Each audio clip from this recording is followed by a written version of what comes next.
Mephibosheth being brought to the king's table, and here he is broken. And I'm here to preach to somebody today, and you ought to just go and shout about it because you're broken, but you can hear the master calling you.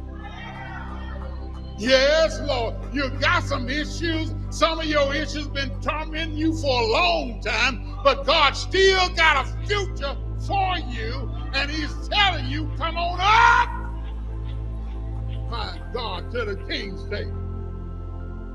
Is this helping anybody? Listen, child of God.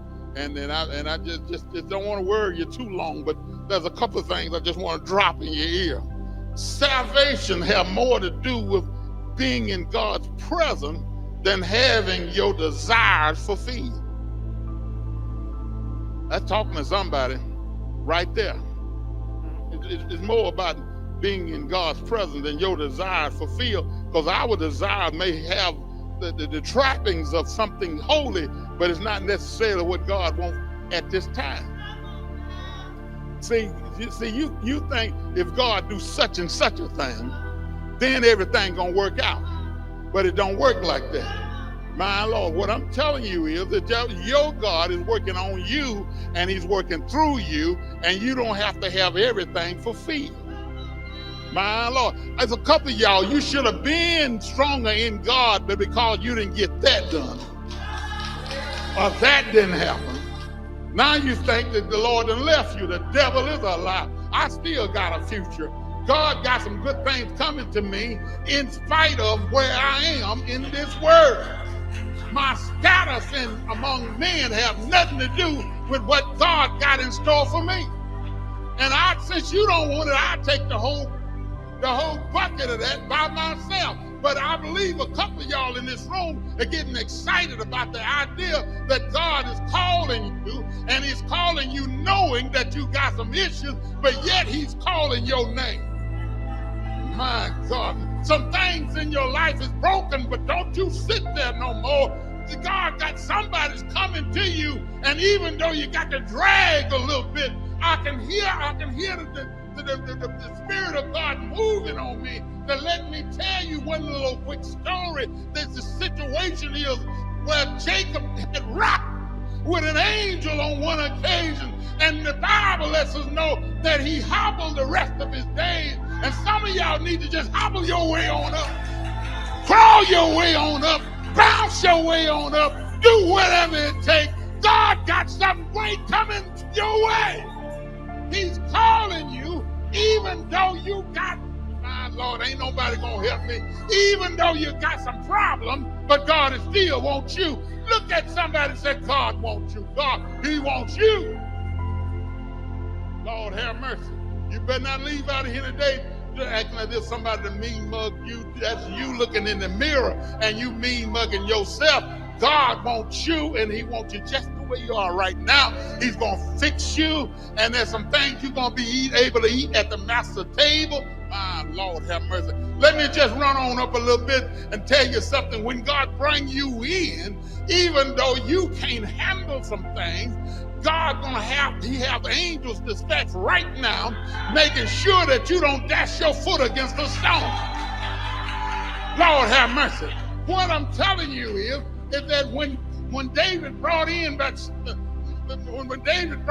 man and he set him at the table, he said, I want you to eat at my table continuously.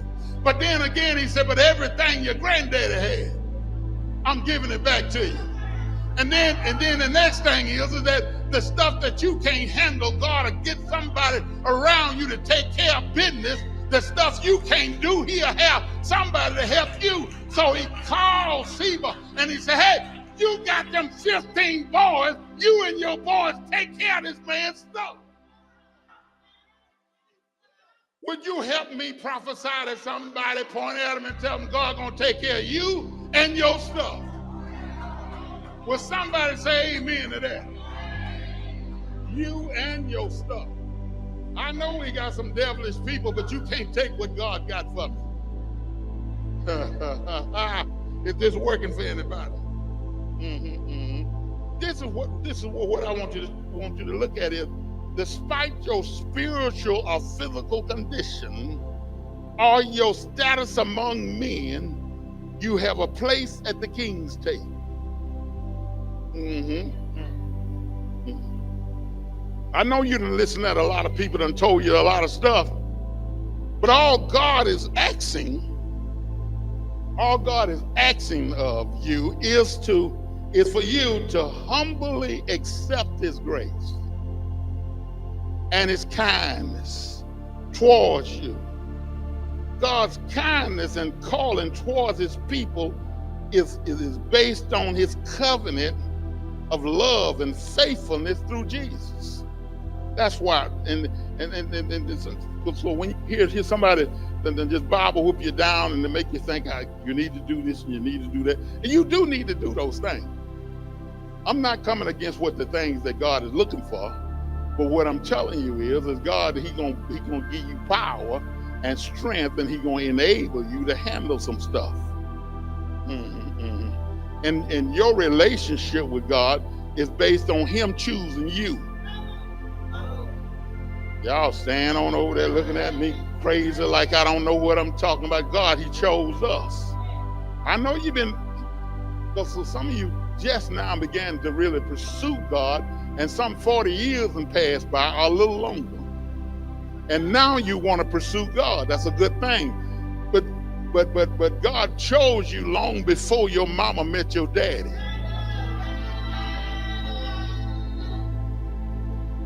Y'all, it's a word. What kind of word is he talking about now? Stay with me. Just stay with me. And things gonna work out just fine. Listen to him, because when we look at 2 Samuel, the whole chapter of 9, 2 Samuel chapter 9, it shows us that you don't have to tell the Lord about your brokenness. Okay, if you just got to say it, go and say it, but it ain't necessarily required. The Lord knew where Mephibosheth was at. David didn't know, but God knew. And God done moved on David's heart. And he thinks about his friend Jonathan, that they had a relationship, and he wanted to show this man, Mephibosheth, he want to show him the kindness of God. Ain't that sweet? That's real nice.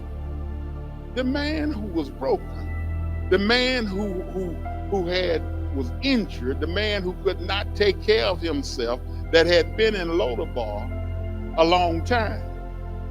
But now God is calling for a restoration.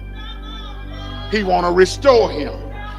I'm preaching to some folks who you've been in Lodebar a long time. But I'm standing here on behalf of my master to tell you he's calling you. And not only is he calling you, but he's going to fulfill the promises that you've been longing for. Listen close to this here. And Mephibosheth blows my mind, because he's the one who is saying negative things about himself.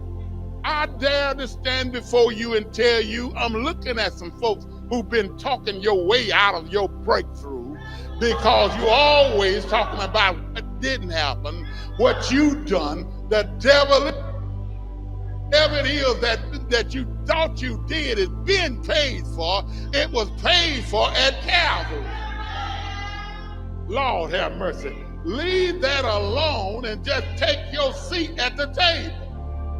My God, my God, my God, my God. And I pray that you can understand, when you take your seat at the table, we can see this man, he took his seat at the table, but the Bible did not say anything about his physical condition change. My God, his issues didn't change, but his place, his status before the king had changed. My God, I'm telling you that God is bringing you up now, and you're going to have the presence of God in your life stronger than you ever experienced it before. Let me move on. Let me move on. See, the invitation is received by faith. I know I'm doing my best, but some of y'all sitting there saying, here he come with that. You at church. You're supposed to hear some preaching. And it's supposed to be outlandish. And it's supposed to sound like it's too good to be true. But what I'm tell you, so it's so received by faith. You can come up and you can come on up now and just sit at the table. Listen to them. The Lord want to restore all you lost. My God. And what you lost will be restored, and God will help you manage your inheritance.